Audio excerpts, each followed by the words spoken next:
جو بھی کامیابی ہے یہ پاکستان اور پاکستان کی ریاست کے لیے بہت بڑا میں سمجھتا ہوں ایک نام ہے، اور آئندہ تاریخ میں جب بھی ایران اور امریکہ کی جنگ کو دنیا کی کالجز یونیورسٹی میں پڑھا جائے گا تو اس میں پاکستان کا نام بھی ساتھ آئے گا۔ بالکل۔ حماد حسن صاحب، میں آپ کی طرف آتا ہوں۔ آپ پہلے تو مجھے بتا دیں آپ کس کو کریڈٹ دیں گے؟ سیاسی قیادت کو کیا کریڈٹ دیں گے، ملٹری قیادت کو کریڈٹ دیں گے، یا دونوں کو آپ سمجھتے ہیں کہ انہوں نے متفقہ طور پر مل کر یہ کوشش کی ہے اس نتیجے پر پہنچنے کے لیے؟ بہت شکریہ عادل۔ دیکھیں، میرے اور متی کے آپس کی جو آزادی ہے میں تھوڑا احتیاط کروں گا۔ دیکھیں، اس نے کہا کہ وزیر اعظم کو کریڈٹ نہیں جاتا، تو بھئی آپ سے کس نے کہا ہے کہ یہ ملک ایک آئیڈیل جمہوریت ہے؟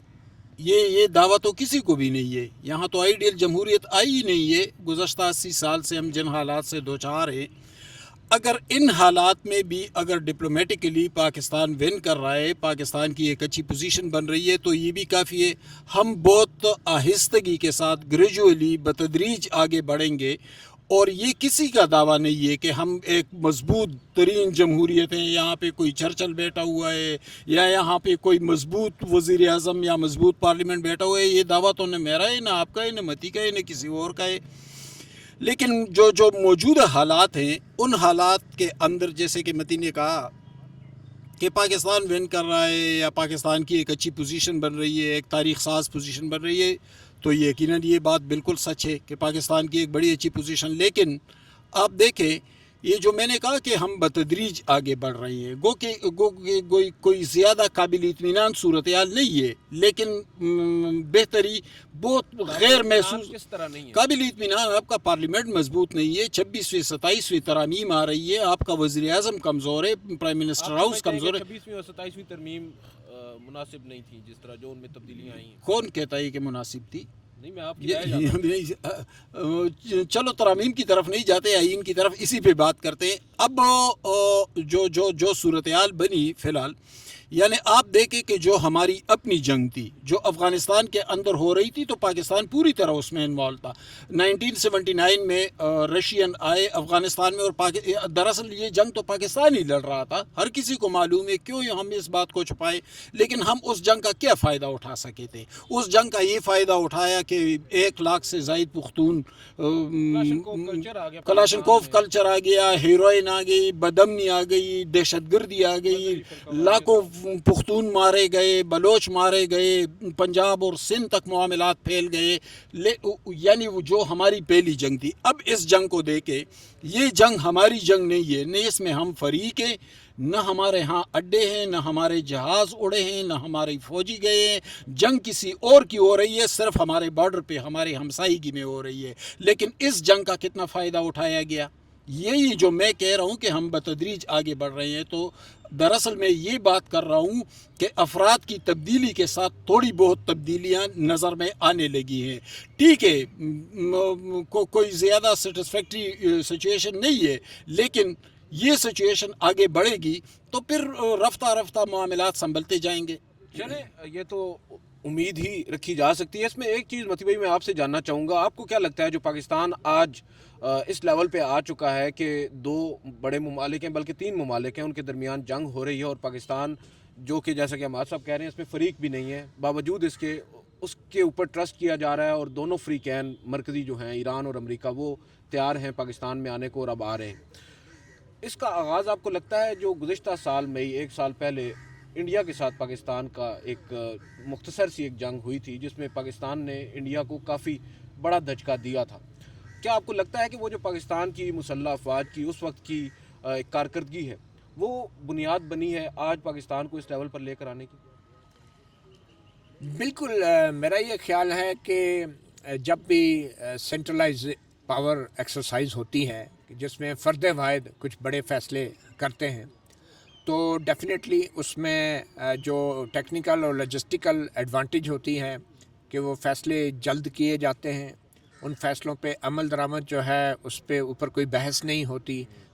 اور جو بھی فیصلہ ہوتا ہے وہ اچھا یا برا فیصلہ ہونے سے جو ہے وہ نظر سے نہیں دیکھا جاتا، وہ اس نظر سے دیکھا جاتا ہے کہ اس پہ عمل درآمد کتنا ایفیکٹولی ہوا ہے۔ تو میرا یہ خیال ہے کہ یہ ایڈوانٹیج ضرور رہی ہے ہماری موجودہ جو نظام حکومت ہے کہ اس میں کوئک ڈیسیجنز اور ایک یونٹی آف کمانڈ جو ہمیں فوج میں دیکھنے کو ملتی ہے وہ اب ہمیں حکومت میں بھی دیکھنے کو مل رہی ہے. تو اس کا ایڈوانٹیج ضرور پاکستان کو رہا ہے. جو انڈیا کے ساتھ جو مارکا ہوا وہ تو ایک کمپلیٹلی ایک ملٹری ایک کنفرنٹیشن تھی اور اس میں ڈیفینیٹلی ہمیں ایک بہت بڑا ایج حاصل ہوا, خاص طور پہ پاکستان ایئر فورس نے جو اس میں کمال دکھایا, اور وہ میں سمجھتا ہوں ایک سیونگ گریس تھی پاکستان کی. اور 6 ستمبر 1965 کی جنگ کے بعد یہ مئی میں جو پاکستان نے انڈیا کے ساتھ کیا, اس کے جہاز گرائے, میں سمجھتا ہوں یہ ایک بہت بڑا ایک واقعہ تھا, اور اس سے ہمارے جو سسٹم ہے موجودہ اس کو بہت بڑا بوسٹ ملا. اور اس کے بعد ہم نے دیکھا کہ امریکی صدر نے بھی بار بار اس واقعے کا اپنی مختلف بیانات اور تقریر میں ٹرول کرنا شروع کیا. اور پھر جب امریکی صدر نے جو کانفیڈنس بلڈ کیا پاکستان کے اندر, خاص طور پہ فوجی قیادت کے ساتھ, وہ اسی لیول کا تھا جو جنرل ضیاء الحق کے ساتھ امریکی صدر رونلڈ ریگن کا تھا, یا جنرل مشرف کے ساتھ امریکی صدر بش کا تھا. تو اب وہ فیلڈ مارشل جو ہے ہمارے وہ جو ڈونلڈ ٹرمپ کے فیورٹ فیلڈ مارشل ہیں. تو یہ جو میں سمجھتا ہوں امریکن پالیسیز ہیں اس ریجن میں, ان کے اندر ایک چیز تو بہت کلیئر ہے کہ ان کے تعلقات پاکستان کی سیاسی قیادت یا سیاسی اداروں سے زیادہ ہماری فوجی قیادت کے ساتھ رہے ہیں, کیونکہ امریکہ بھی ون ونڈو آپریشن چاہتا ہے, کوئک ڈیسیجن چاہتا ہے, کوئک ایکشن چاہتا ہے, اور وداؤٹ اینی اکاؤنٹیبلٹی چاہتا ہے. اور ہماری جو ملٹری اسٹیبلشمنٹ ہے, چاہے وہ ضیاء الحق کا دور تھا یا مشرف کا دور تھا یا آج کا دور ہے, اس نے بھی بھرپور انداز سے ویسے ہی پرفارم کیا ہے. اور آپ دیکھیں ضیاء الحق نے افغانستان میں پرفارم کیا, اور بڑی حد تک ہم آج بھی کہتے ہیں کہ عسکری جنگ میں تو ہم نے سوویت یونین کو بھگا دیا نا, پاکستان نے بھگایا. یہ اور بات ہے کہ ہمارے معاشرے کا سوسائٹی کا بیڑا غرق ہو گیا. اسی طرح مشرف نے افغانستان میں بھرپور پرفارم کیا, اور مشرف نے پرفارم کیا تو جو ہے اس کے بعد امریکہ یہاں سے فوجیں لے جاتے ہوئے اس نے کہا کہ ہم نے اپنے مقاصد حاصل کر لیے. تو اسی طرح آج بھی ہم بہترین پرفارمنس دے رہے ہیں. صرف المیہ یہ ہے اور حسن اتفاق یہ ہے کہ ہم اس خطے کے اندر ہماری جو حکومت ہے اس نے جب بھی پرفارم کیا تو وہ امریکی مفادات کے تحت پرفارم کیا. اور لیکن اب کی بار صرف تھوڑا سا جو مجھے فرق نظر آیا وہ یہی ہے کہ پاکستان نے نہ صرف یہ کہ سپر پاورز کے مفادات کو بھی دیکھا ہے بلکہ اپنے مفادات کو بھی بھرپور انداز سے تحفظ دیا ہے, اور ہم متنازع نہیں ہوئے. میں سمجھتا ہوں یہ ایک بہت بڑی ہماری کامیابی تھی. ادروائز ایران کے ساتھ خدا نہ خواستہ اگر ہمارے تعلقات خراب ہوتے, یا اگر اب بھی ایران کے ساتھ امریکہ کی جنگ ختم نہیں ہوتی اور امریکہ وہ کچھ کرتا ہے جو کہ صدر ٹرمپ اب دھمکی دے رہے تھے کہ پوری نسل کو ہم تباہ کر دیں گے یا تبدیل کر دیں گے یا انہیں مٹا دیں گے, تو پاکستان کے لیے بڑا مشکل ہو جائے گا. لیکن یہ ایک بڑا اچھا ہوا, اور اس کے لیے میں سمجھتا ہوں کہ ہماری جو پاکستان کے اندر جو مذہبی جماعتیں ہیں ان کا بھی میں سمجھتا ہوں ایک مثبت رول رہا ہے, اور جس وجہ سے بھی رہا ہے, جس دباؤ میں بھی رہا ہے, لیکن رہا ہے. اور اس وجہ سے پاکستان جو ہے اس تمام سچویشن کے اندر میں سمجھتا ہوں اس نے بہت کیپٹلائز کیا, اور انڈیا کے ساتھ جو جنگ تھی وہ اس کا ایک سٹارٹنگ پوائنٹ تھا. بالکل. اچھا, انہوں نے بھی مذہبی جماعتوں کی ماسب بات کی ہے. آپ کو کیا لگتا ہے یا آپ کے پاس کیا خبر ہے کہ سیاسی جماعتیں جو اوورال پاکستان کی ہیں, اس وقت ایک ہی سیاسی جماعت ہے جو حزب اختلاف میں ہے, جسے پاکستان تحریک انصاف کے نام سے جانا جاتا ہے, جس کے سربراہ آج بھی پابند سلاسل ہیں اڈیالہ جیل میں. آپ کو لگتا ہے کہ ان کی قیادت کو بھی اعتماد میں لیا گیا ہے پی ٹی آئی کی, کیونکہ آج جو جلسہ ایک ان کا ہونا تھا وہ بھی منسوخ کر دیا گیا, اور کیا آپ کو لگتا ہے کہ اب ایک سینس آف میچورٹی آ چکی ہے ہماری پولیٹیکل لیڈرشپ میں بھی, کہ اب دیکھا جاتا ہے کہ پاکستان کے مفاد میں کیا ہے, کیا ہمیں اس موقع پر ایسا کوئی فیصلہ واپس کر لینا چاہیے یا اس کو جاری رکھنا چاہیے؟ دیکھیے عدیل, جہاں تک میرے انفارمیشن ہے تو پی ٹی آئی 2 حصوں میں منقسم ہے. ایک حصہ وہ ہے جو سوشل میڈیا کے ہاتھ میں ہے, یوٹیوبرز ہیں, سوشل میڈیا ٹرولز ہیں, وہ اس سے کمائی بھی کر رہے ہیں, اس سے کما بھی رہے ہیں, اس کے ذریعے پروپیگنڈا بھی کر رہے ہیں, گالم گلوچ بھی کر رہے ہیں, وہ انہی لائنز پہ چل رہی ہے جس سے ان کو فائدہ ہو رہا ہے. دوسری پی ٹی آئی وہ ہے جو میچورٹی کے ٹریک پر ہے, جو آگے کی طرف جا رہی ہے, جو تازہ ترین صورتحال بنی ہے. تو جو میں اپنے انفارمیشن کے مطابق بات کروں تو جو موجودہ منظرنامہ ہے یہ ریسنٹ سینیریو, تو اس میں سے بھی پی ٹی آئی آؤٹ نہیں ہے. یعنی بعض جو سنجیدہ یعنی سنجیدہ ہم اقبال افریدی یا جنید اکبر یا ان لوگوں کو تو ہم سنجیدہ نہیں کہہ سکتے، لیکن یہ ایسا بھی نہیں ہے کہ پی ٹی آئی کے اندر کوئی سنجیدگی نہیں ہے، اس کے اندر بڑے سنجیدہ لوگ بھی موجود ہیں، تدبر والے لوگ بھی موجود ہیں۔ تو ان لوگوں میں سے 2 لوگوں کے ساتھ کوارڈینیشن ہوئی ہے، اور اگر آپ گزشتہ 24 یا 48 گھنٹوں کے اندر دیکھیں تو پارلیمنٹ کے اندر بھی جو ٹاپ لیڈرشپ ہے پوزیشن کی، پی ٹی آئی کی نہیں، یعنی ایچکزئی صاحب کی بات کر رہا ہوں کہ ایچکزئی صاحب کا رویہ بڑا مثبت تھا، تعمیری تھا، بہت کنسٹرکٹیو رویہ تھا، اسی طرح بیرسٹر گوہر کا رویہ۔ تو جن لوگوں کے ساتھ بات ہوئی ہے یا کوارڈینیشن ہوئی ہے تو وہ اچکزئی صاحب اور بیرسٹر گوہر میرے انفارمیشن کے مطابق، اور ان کو اعتماد میں لیا گیا ہے، اور یہی وجہ ہے کہ بیرسٹر سلمان صفدر کی جو ملاقات ہوئی عمران خان سے، تو ایسے محسوس ہو رہا ہے کہ اب عمران خان، بیرسٹر گوہر، اچکزئی جو سینئر لوگ ہیں، عمران خان اسی ٹریک پر آ رہے ہیں، ورنہ سوشل میڈیا نے تو غول غپاڑا شروع کر دیا تھا، گالم گلوچ شروع ہو گئی تھی۔ معلوم ہوگا جب عمران خان صاحب کا بیان ڈائریکٹلی باہر آ پایا، ڈائریکٹلی تو نہیں آیا، لیکن جو فیصلہ جو تو سامنے آ گیا ہے نا، جلسہ منسوخ کر دیا۔ صورتحال میں یہی ایک فیصلہ متوقع تھا ہاں، کم از کم۔ یعنی جلسہ تو ایک الگ چیز ہے، پالیسی ایک الگ چیز ہے، اسٹیٹ کی پالیسی، لیکن جلسہ تو منسوخ کر دیا نا، تو اس کا مطلب یہ ہے کہ ان لوگوں کو اعتماد میں لیا گیا ہے، اور وہ لوگ عمران خان کے بغیر فیصلہ کر بھی نہیں سکتے، تو کچھ نہ کچھ ہے، مطلب ہے ان کے ساتھ کوئی کوارڈینیشن ہے۔ چلیں لاسٹلی متی بھائی مجھے یہ بتائیے گا، اب جب کہ پاکستان ایک بڑے پلیئر کے طور پر سامنے آیا ہے، ابھی تھوڑی دیر پہلے فرانس کے صدر نے بھی کال کی ہے پرائم منسٹر شہباز شریف کو، اسی طرح دیگر بھی ممالک کے جو سربراہان ہیں وہ رابطے میں ہیں پاکستان کی اعلیٰ قیادت کے ساتھ۔ پاکستان کیا آپ کو لگتا ہے کیپٹلائز کر پائے گا اس موجودہ سچویشن کو، جو ہم پاکستان کے اپنے مفاد کی بات کر رہے ہیں؟ ظاہری بات ہے، ایک جانب ایران ہے، ایک جانب مذاکرات کی میز پر امریکہ ہے، انہوں نے تو دونوں نے اپنے مفادات دیکھنے ہیں، انہوں نے تو پاکستان کا مفاد نہیں دیکھنا، پاکستان نے تو اپنا مفاد دیکھنا ہے۔ آپ کو کیا لگتا ہے کہ پاکستان کیسے وہ مفاد حاصل کرے گا؟ جو تجارت پابندی ہے ایران کے اوپر اس وقت، جو سینکشنز ہیں، اس کے ختم ہونے سے کیا پاکستان کے لیے حالات بہتر ہو سکتے ہیں؟ جو تیل کی برآمد ہے، بہت ساری چیزیں ہیں نا۔ عدیل، میرا خیال ہے کہ پاکستان کا سب سے پہلے ہم نے دیکھنا ہے کہ مفاد ہے کیا۔ پاکستان کا سب سے بڑا مفاد ایران امریکہ جنگ کے اندر یہ ہے کہ یہ جنگ فوری طور پہ بند ہو جائے اور دیر تک بند رہے۔ دوسرا مفاد یہ ہے کہ جو شرائط ہیں ایران کی اور پھر امریکہ کی، وہ دونوں شرائط کسی حد تک دونوں فریق جو ہیں قبول کر لیں۔ مثال کے طور پہ اگر امریکہ کہتا ہے کہ ایٹمی ہتھیار نہ بنانے کی ضمانت ملے، وہ ایران دینے کو تیار ہے، وہ پہلے ہی کہہ رہے کہ ہم ایٹمی ہتھیار نہیں بنا رہے۔ پھر جو یورینیم افسودگی ہے، جو افسودہ شدہ یورینیم ہے، اس کے ذخیروں کے حوالے سے کیا ایران جو ہے وہ تمام ذخیرہ جو ہے وہ IAEA international atomic energy agency کے حوالے کرتا ہے، اس کو دیتا ہے۔ تیسرا یہ کہ ایران کا جو ابنائے حرمز،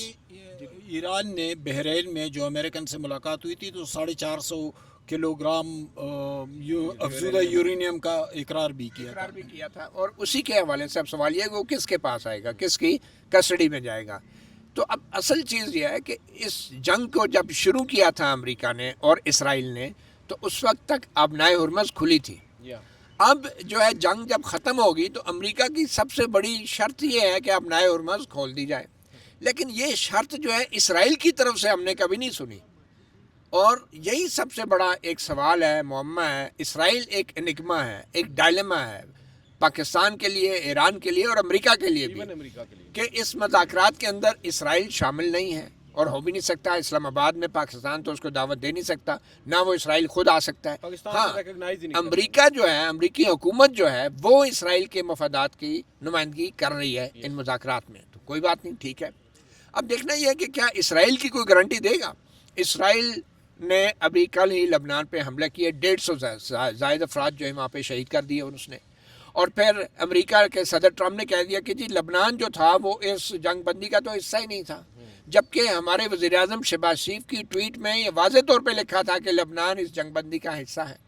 چلے، اگر یہ وجہ مذاکرات نہ ہونے کی نہیں بھی بنی، یہ ایک اچھی بات ہے کہ دونوں فریقین تحمل کا مظاہرہ کر رہے ہیں، ادروائز یہ بڑا ایشو بن سکتا تھا، ایران اس کو ایشو بنا سکتا تھا کہ بھئی یہ لبنان پہ آپ حملے کر رہے ہیں۔ تو اب دیکھنا یہ ہے کہ کیا مذاکرات کی ٹیبل پہ بیٹھ کے اسرائیل کی گارنٹی دینے کو تیار ہے امریکہ؟ وہ اسرائیل جس نے امریکہ سے پوچھے بغیر خرگ آئی لینڈ پہ حملہ کیا اور امریکہ نے کہا کہ ہم سے مشورہ نہیں کیا گیا، وہ اسرائیل جس نے امریکہ سے پہلے ایران پہ حملے کیے، اور پچھلے سال جب یہ پہلے جو حملے ہوئے جون میں، تو وہ بھی امریکہ سے پوچھے بغیر اسرائیل نے شروع کیے تھے، پھر امریکہ کو جوائن کرنا پڑا۔